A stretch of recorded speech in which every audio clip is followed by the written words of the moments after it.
오늘 하나님께서 우리에게 주신 말씀은 요한복음 15장 18절에서 27절까지 있는 말씀입니다. 저와 한 절씩 교독하시고 마지막 절 함께 봉독하겠습니다. 세상이 너희를 미워하면 너희보다 먼저 나를 미워한 줄을 알라.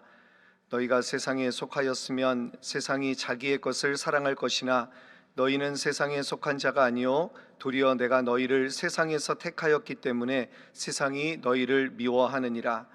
내가 너희에게 종이 주인보다 더 크지 못하다 한 말을 기억하라.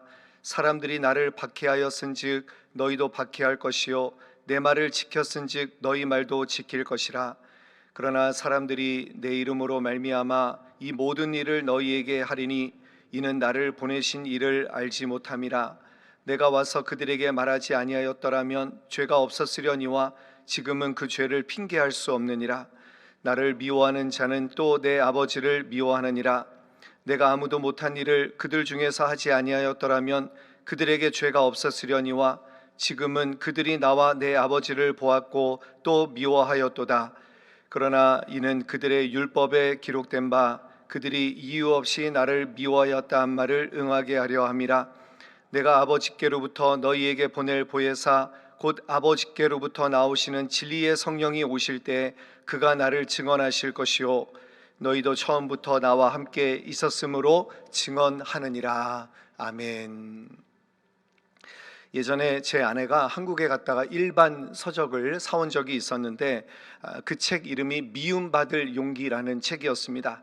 출간 즉시 베스트셀러가 된 책인데 이 책은 알프레드 아들러라는 심리학자의 사상을 바탕으로 이 철학자와 청년의 대화로 이루어진 책입니다.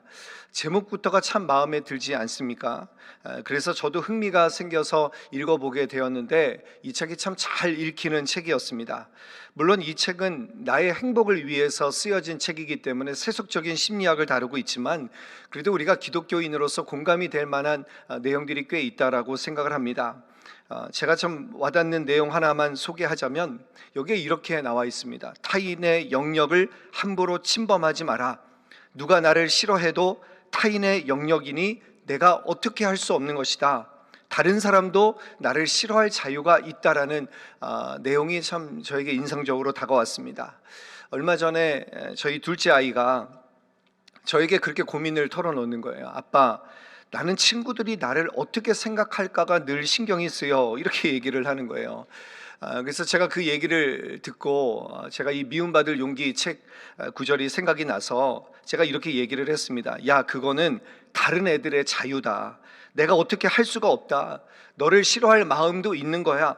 반대로 너도 누군가를 싫어할 마음을 가질 수 있으니까 너무 그렇게 다른 사람들의 시선에 신경 쓰지 말라라고 이야기를 해주었습니다. 여러분, 모든 사람에게 내가 사랑받기 위해 애쓴다고 해도 10명 중에 2명은 나를 싫어하고 7명은 관심이 없고 1명만 날 좋아한다라는 통계가 있습니다. 반대로 내가 하고 싶은 대로 막 거침없이 내 생각을 말하고 솔직하고 눈치를 보지 않고 말해도 10명 중에 2은 나를 싫어하고 7은 무관심하고 또 1명은 나를 좋아한다라고 합니다. 여러분, 결국 무슨 말입니까? 모두가 나를 좋아할 수 없다라는 말입니다. 모두가 나를 좋아했으면 좋겠다. 이거는 절대로 불가능한 이야기입니다. 특별히 여러분, 관계는요, 우리가 노력한 만큼 그 결과를 보장받을 수 없다라고 생각을 합니다. 내가 잘해주지 않는데도 나를 좋아하는 사람이 있어요. 반대로 내가 아무리 잘해줘도 나를 끝까지 싫어하는 사람이 있습니다. 이유가 없습니다. 여러분, 서양에 이런 말이 있답니다. 누군가 이유 없이 나를 싫어하면 나를 싫어할 만한 진짜 이유를 만들어 주어라.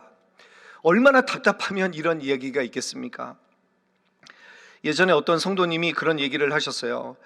지난주 우리 담임 목사님도 한미관문에 대해서 이야기하시면서 우리가 정직하고 공의롭게 살아야 된다 이야기하셨잖아요. 그래서 이 성도님이 기독교인으로서 정말 정직하고 성실하게 살려고 하고 남이 하지 않는 그런 굳은 일까지 도맡아서 한다라고 하시는데, 그런데 직장 동료 하나가 자기를 너무 괴롭힌다라는 거예요. 그래서 내가 뭘 잘못했나 생각을 했다라는 거예요. 여러분, 우리가 누군가에게 미움을 받으면 자기 검열을 합니다. 내가 뭘 잘못했나? 누군가 나에게 묘한 표정만 지어도 하루 종일 그것이 신경이 쓰입니다. 내가 뭘 실수했나? 라면서 내 자신을 한번 돌아보게 됩니다. 그런데 이 성도님이 아무리 자기 자신을 살펴도 잘못한 것이 없는데 왜 그렇게 나를 괴롭히나, 그래서 견디지 못해서 이 직장 동료를 찾아가서 물어봤대요. 왜 그렇게 나를 싫어합니까? 물어보니까 이유가 없다는 거예요. 그냥 싫다는 거예요. 여러분, 오늘 말씀을 보시면 세상이 왜 그리스도인을 미워하는가, 세상이 왜 교회를 싫어하는가, 그 문제에 대한 예수님께서 이제 우리에게 고민과 대답을 주고 계시는 내용인데요. 우리 18절 말씀 한번 읽어보겠습니다. 18절 시작. 세상이 너희를 미워하면 너희보다 먼저 나를 미워한 줄을 알라. 뭐라고 하셨습니까? 여러분, 예수님을 미워한다는 거예요. 여러분, 이 말에 동의하십니까? 예전에 간디라고 하는 분이 유명한 말을 남겼죠. 예수는 좋은데 기독교인은 싫다. 왜냐하면 그들은 예수와 전혀 닮지 않았기 때문이다. 기독교인이라고 하면서 세상 사람들과 똑같이 사니까, 아니 더한 사람들도 있으니까 그런가 보다 하고 우리가 이해할 수 있는데, 여러분, 세상이 정말 예수님을 좋아합니까? 물론 예수님이 여러분 그 당시에 사람들도 먹이시고 안진뱅이도 일으키시고 사랑하라고 하셨으니까 예수님이 존경받는 분이시다, 도덕 선생님으로 생각할 수 있겠지만, 여러분, 예수님이 도덕 선생님이십니까? 하나님의 아들이라고 하셨습니다. 회개하라 외치시고 세상의 구원자라고 얘기하시면서 나를 통해서만 구원을 얻을 수 있다라고 이야기하셔서 결국에 십자가에 못 박혀 죽으신 것 아니겠습니까? 세상이 예수님을 미워합니다. 그러니까 여러분, 세상은 예수님을 따르는 우리도 미워한다는 것을 여러분 꼭 기억하시기를 바랍니다. 자, 이제 그 다음 내용들은 세상이 우리를 미워하는 그 이유를 우리에게 구체적으로 알려주고 있는데요. 우리 19절 말씀 한번 읽어보겠습니다. 19절 시작. 너희가 세상에 속하였으면 세상이 자기의 것을 사랑할 것이나 너희는 세상에 속한 자가 아니요 도리어 내가 너희를 세상에서 택하였기 때문에 세상이 너희를 미워하느니라. 우리의 소속을 분명하게 알려주고 계시는 거죠. 여러분, 사도 바울이 우리의 소속을 이중국적이라고 했습니다. 우리의 시민권은 하늘에 있다라고 이야기를 했죠. 그러니까 보세요, 너희는 세상에 속한 자가 아니요 예수님이 우리를 택하셨다라는 거예요. 세상 속에서 우리를 택하셨기 때문에, 우리를 구별하셨기 때문에 우리가 미움을 당하는 것입니다. 여러분, 성도란 하나님께 택함받은 사람이에요. 하나님이 거룩하다 칭함받은 사람입니다. 그러니까 내가 하나님을 불러서 하나님을 찾아서 내가 성도가 된 것이 아니라, 하나님을 우리를 찾고 찾아서 나를 불러주셔서 너는 내 거야, 세상에서 우리를 불러주셨다라는 것입니다. 이것이 우리의 정체성입니다. 그러니까 우리가 이 정체성대로 이 정체성을 지키고 살려고 할 때 우리는 미움을 당할 수밖에 없습니다. 여러분, 어제 본문이 무엇입니까? 우리가 포도나무에 붙어 있어서 사랑을 행하려고 하면 우리는 미움을 당할 수 있다는 것입니다. 20절에 보면 박해를 받는다라고까지 했어요. 여러분, 이것이 바로 제자도의 대가입니다. 그래서 여러분, 예수님의 제자들이 다 순교의 삶을 살아가지 않았습니까? 요한복음은 시작하자마자 1장 5절에서 빛은 어둠을 받아들이지 못한다 라고 선포합니다. 여러분, 세상은 어둠의 영이 지배하는 곳입니다. 나의 욕심대로 흘러가는 곳입니다. 그러나 제자는 다릅니다. 제자는 예수님의 사랑의 바탕을 두고 살아가려고 하니까 여러분, 욕심과 사랑이 충돌할 수밖에 없는 거예요. 세상과 이 교회의 가치관이 충돌할 수밖에 없는 것입니다. 방식이 다르니까 미움을 받을 수밖에 없는 것입니다. 박해라는 말은요, 못 견디게 하는 거예요. 몹시 괴롭게 하는 거예요. 특별히 여러분, 예수님을 전하려고 하면 박해가 있습니다. 전도가 왜 무섭습니까? 거절당할까봐 우리는 전도하지를 못합니다. 우리는 그거 가지고 두려워하는데, 여러분, 사도행전을 보시면 뭐라고 말씀합니까? 핍박을 받고 돌에 맞고 감옥에 갇히고 쫓겨나고, 여러분, 그래도 복음을 담대하게 전하는 것 아니겠습니까? 왜 그렇습니까? 하나님이 나를 택해 주셨으니까, 하나님이 나를 택해 주신 그 정체성이 너무나도 중요하니까, 그 부르심대로 사는 것이 중요하니까 여러분, 그 능력을 받는 것 아니겠습니까?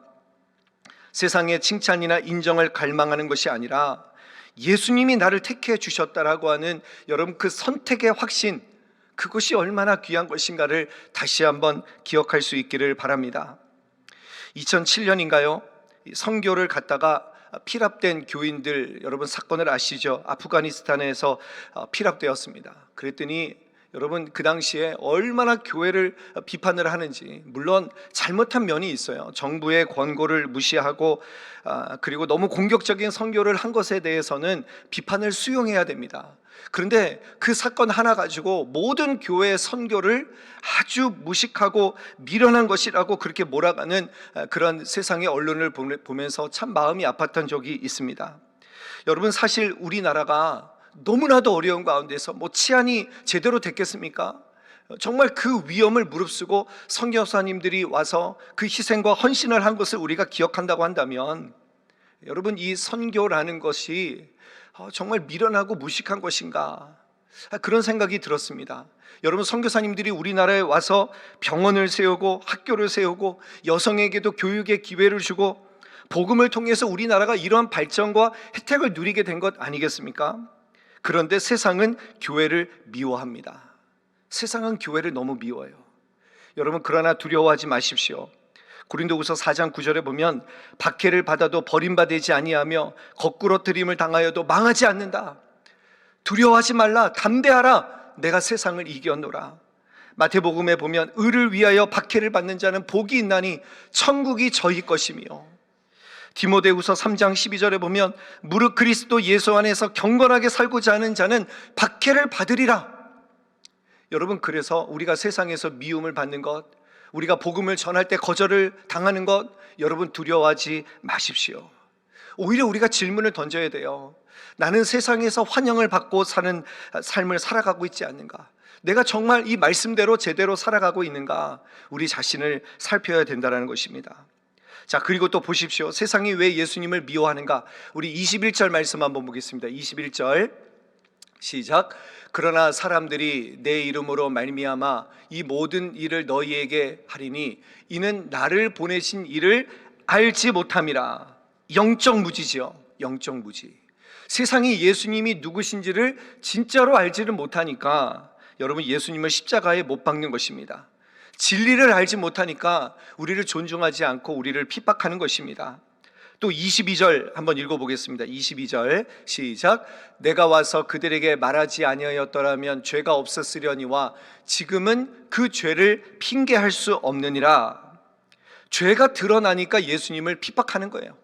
영적 무지에다가 여러분 예수님을 통해서 죄를 알게 되니까, 진리가 선포되니까, 죄가 드러나니까 예수님을 핍박하게 되는 것입니다.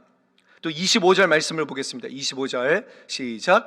그러나 이는 그들의 율법에 기록된 바 그들이 이유 없이 나를 미워하였단 말을 응하게 하려 함이라. 시편 69편 4절에 있는 말씀이죠. 이유가 없는 거예요. 그리고 율법에 기록된 것을 이루려고 한다.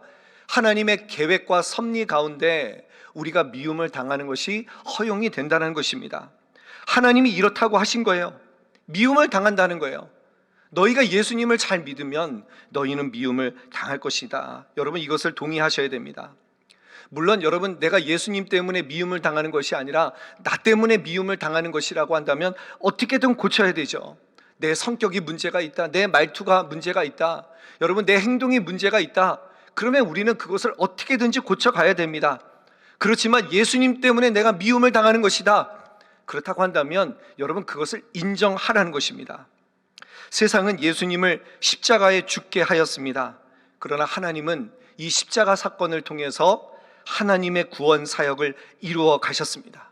바로 십자가에서 죽으심으로 성령을 우리에게 보내주셨다라는 거예요. 우리 26절 한번 읽어보겠습니다. 26절 시작. 내가 아버지께로부터 너희에게 보낼 보혜사 곧 아버지께로부터 나오시는 진리의 성령이 오실 때에 그가 나를 증언하실 것이요. 성령께서 예수님을 증언하시고 우리가 박해를 받고 우리가 환난을 당하더라도 뭐라고 하십니까? 성령께서 하나님의 구원 사역을 이루어 가신다. 성령께서 하나님의 이름을 증거하신다라고 우리에게 분명히 말씀하고 있는 것입니다. 여러분 두려워하지 마십시오. 성령이 우리와 함께 하십니다. 내가 미움을 당하더라도 성령께서 나를 통해서 하나님의 복음이 증거되게 하신다라는 거예요. 여러분, 이것을 꼭 기억하십시오. 우리가 복음을 증거하고자 할 때 내가 아무리 두렵고 힘들고 여러분 거절당하는 것이 두렵더라도 성령께서 하십니다. 성령께서 하시는 거예요. 여러분, 그래서 우리는 이겨나갈 수 있는 것입니다. 말씀을 정리합니다. 예수님을 믿고 따라가면서 여러분 미움받을 용기가 있으십니까? 적당하게 믿고자 하면 핍박을 피해갈 수 있어요. 그렇죠? 내가 조금 타협하면 돼요. 내가 여러분 세상과 한편 먹으면 그러면 우리는 불편함 없이 살아갈 수 있습니다. 그러나 예수님이 나를 택하여 주셨다. 여러분, 이 정체성을 지키려고 하면 우리가 미움받을 수 있습니다. 이 세상에서 박해를 받을 수 있습니다. 그렇지만 여러분, 성령께서 우리와 함께 하신다는 것을 믿고 우리의 사명은 무엇입니까? 나의 달려갈 길과 주 예수께 받은 사명, 곧 하나님의 은혜의 복음 증거하는 일을 마치려 하면은 나의 생명을 조금 더 귀한 것으로 여기지 아니하노라. 이 사도 바울의 고백을 우리가 기억하면서 하나님, 나의 삶을 통해서 주님의 복음을 증거하겠습니다. 성령님, 나와 동행하여 주십시오. 그렇게 결단하며 주님과 함께 살아가는 저와 여러분들의 복된 삶이 되시기를 주님의 이름으로 간절히 축원합니다.